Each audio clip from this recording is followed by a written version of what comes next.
boo xoolee Google léegi di nga gis image yi mu soloon tenue treillis bi noonu. yooyu ay mën na jël ak mais jamais. man dégg ko mu jël jet privé. pour aller à une mission de l'État. merci jet privé. maintenant nag bu fekkee ne moom Ousmane Sonko def na loolu. il est normal que ñu rappeler ko ne ko waroo koo def parce que Sénégal tollul foofu ba ngay jël ay jet privé. jëlal vol commercial.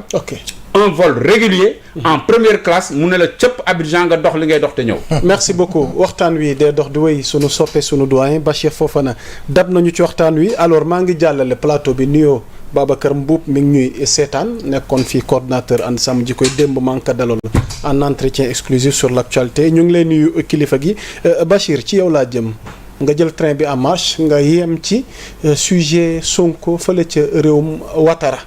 coowal jet privé beeg lim fa wuti diggante ñaari réew yi retombées yi ci mën a am ci wàllu coopération bi ban décryptage lañ ci mën a def ak yow.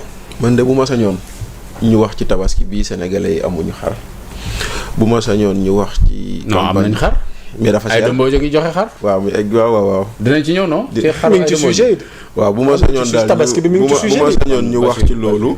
waaw nañ bàyyi Bachir mu déroulé. waaw bu ma sañoon ñu wax ci xar yi bu ma sañoon ñu wax ci tabaski bi bu ma sañoon ñu wax ci. D'autres sujets qui sont là. C'est vrai que ce qu'a fait le Premier ministre c'est très bien.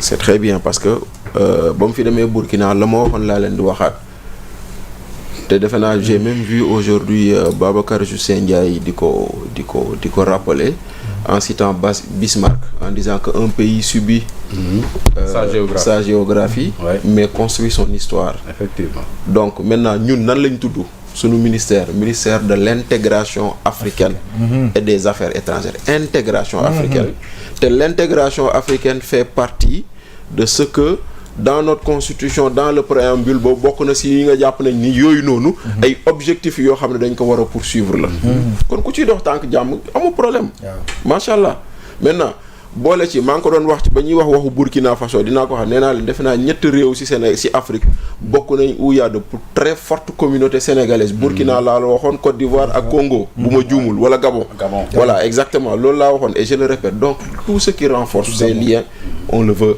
et on le prend donc loolu amul problème un premier ministre qui se rend là-bas un président qui vient c'est dans l'ordre normal des choses il y a pas de problème mais je continue sur ce que dit Amadou et je suis d'accord avec lui maintenant quand on pose des actes lu ñuy wax booy digle càngaay day fekk yow nga jiitu ci nga jiitu ci lu ñuy wax la pédagogie par l'exemple da ngay def loo xam ne bu ëllëgee koo ko teg dina ne yow kilifa gi yaa ko jiite woon donc tu vois xam nga mu ngi noonu tey jii nii quand tu appelles au patriotisme et au nationalisme lu ngay louer jet privé louer ko Air Sénégal lu ngay louer jet privé louer ko Air Sénégal tu fais la promotion de ta compagnie xaalis bu ngay jël muy dem dans un privé mu delluwaat dans une société nationale j'aurais préféré ça. Surtout que Air Sénégal est en déclin. Surtout que Air Sénégal a des difficultés ba ñu def ci conseil interministériel bu ñu woote ne comment relancer ñuy dàq ñu bari. waaw ñu commencé à l'aéroport di wàññi ay personnel ak yooyu donc tey jii nii. Aïcha décompte.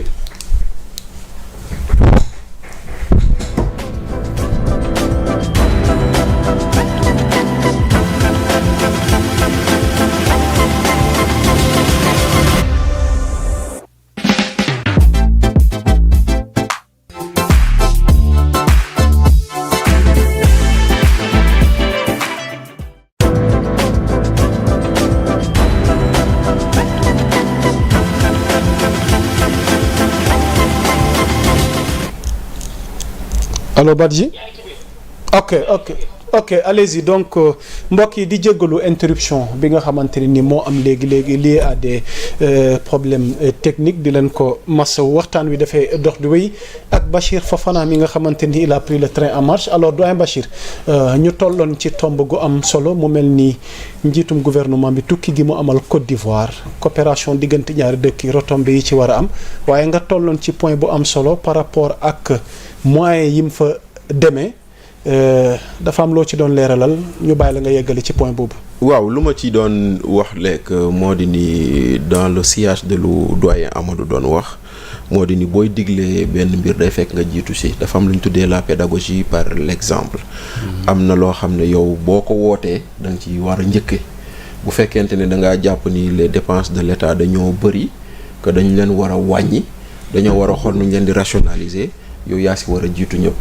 ndaxte seetaan nañ premier ministre muy wax ci waxum énergie dans le secteur de l'administration mu ne man sama bureau boo fa duggoon heure bi lampe tàkkul clim tàkkul bu ma fa nekkul donc parce que dañoo war a yaxanal énergie bi mu doon lu rafet mais maintenant pendant que tu dis ça bu dee da nga war a voyager dem Côte d'Ivoire avec un avion ou un jet privé bu boobaa da nga naan elle est où la cohérence da nga naan elle est où la cohérence parce que la cohérence voudrait que loolu boo demoon ba war a jël un avion privé nga jël ko un avion de Air Sénégal bi nga xam ne woote nga conseil interministériel pour xool naka lañ koy relancer pour mu mën a taxawaat parce que c'est une compagnie criblée de dette qui a un déficit énorme et cetera donc loolu mooy loo xam ne mën nga sox maintenant que leneen li tamit il faut simplement dire que bon voilà la réalité de la géopolitique aussi disons commande cette visite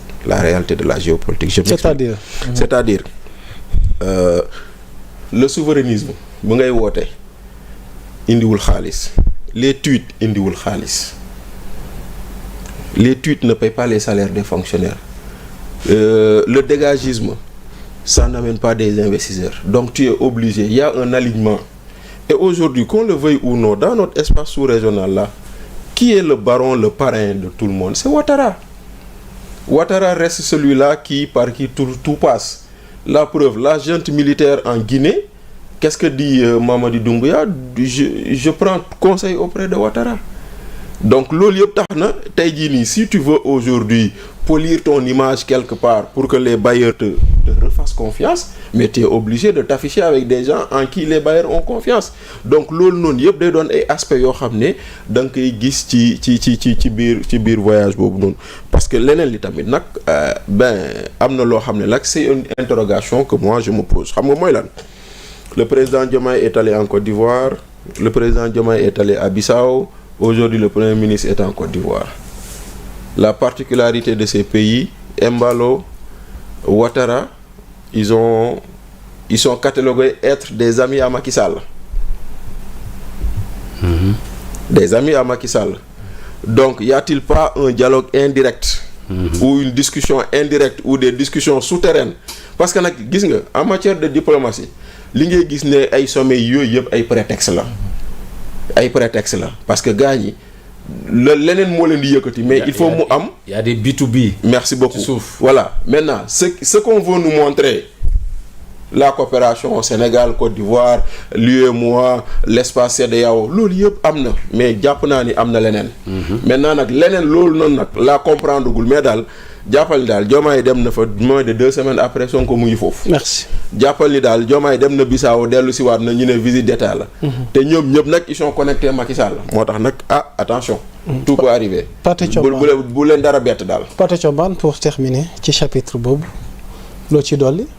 Bon chapitre boobu je pense que tout a été dit xam nga comme li Bachir wax Amadou Diouf wax ko Thioune wax ko defe naa loolu ñun ñëpp aussi d'accord. parce pouvoir bi dafa génn ci logique de rationalisation bi wala. non génnuñu si ba léegi ñu ngi si logique de rationalisation parce que man léegi lañ ma informé ne sax que ne jet privé le premier ministre jël mais bon ba léegi ñun ñu ngi si logique gu rationaliser dépenses yi. voilà paradoxe amu ci. non man je ne pense pas que paradoxe am na si. Pape Demba Thioune pour terminer ci chapitre boobu. sama xalaat bi wax naa sama xalaat di. non le jet privé d'Ousmane Sonko. bon jet bi privé ñenn ñi jàpp ni xëy na mënoon na woon ut beneen moyen que muy dugg ci jet privé. waaw vu que tey jii nii la logique ci seen régime mooy que ni ñuy yaxanale tey gafak ak maanaam nguurug Sénégal. waaw mais xam nga dans cette vie il faut joindre l'acte à la parole. Et c'est important parce que discours aussi dañ ko wax rek pour wax.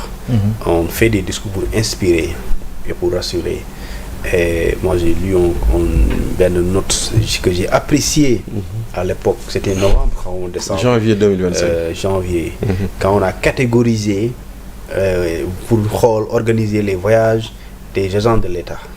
yu war a sendale ne leen même ça li ngeen di am indemnité ci biti réew dañ koy wàññi. Et loolu moi j'ai apprécié parce que dafa am lu ñuy tuddee lu yenu maanaam mënoo wax dëkk bi daa dëgër ba pare nga wàññi ko. wala nit yi ni ñuy fonctionner wala haute responsabilité yi am ci condition folle d'accord dans des situations de luxe yoo xamante ni comme ni ko Thomas Sankara waxee woon c'est-à-dire que mënuñu ne wàllu ba pare jiite ba pare askan bi bu ñu gisee suñu comportement dañuy rus.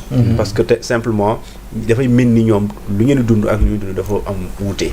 et je pense qu'aujourd'hui note boobu dafa amoon solo. et diggante boobu rien n'a changé. mooy que ne dañ koo teg pour oyofal état ci li ñu koy teg ci charge léegi nag l'idéal voudrait que soo nekkee ci loolu nga aller dans ce sens c'est ça la réalité.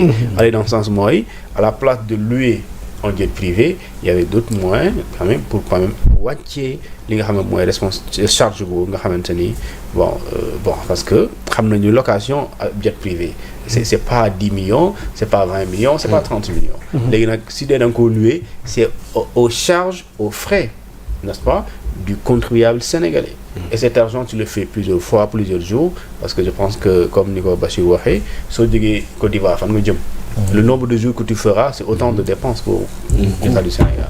Okay. Surtout que ça vient à un moment boo xam ne vraiment c'est pas ça sied pas mënuñu toog ni ko Bachir rappelé au début ne ñuy am ay problème mu xar situation économique bi metti exactement ku ànd ak Pastef ku àndul ak Pastef xam nga ne dëkk bi metti na ça moom c'est looy dund kenn du ko nataal tungu na du teew ñuy nataal ci ëkk.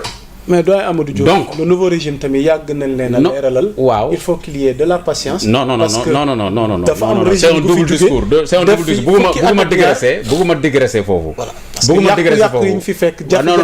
non loolu prétexte la mais dama ne bëgguma digresser foofu sax parce que loolu du sujet bi mais comme da nga ko junj dinaa la ci tontu tuuti rek mu gaaw dama ne y a une dichotomie. entre seen waxu démb ak seen waxu tey dañ ne woon mën nañu bu ñu yegsee lépp régler. gëmuñu réalité pouvoir ñu ne leen pouvoir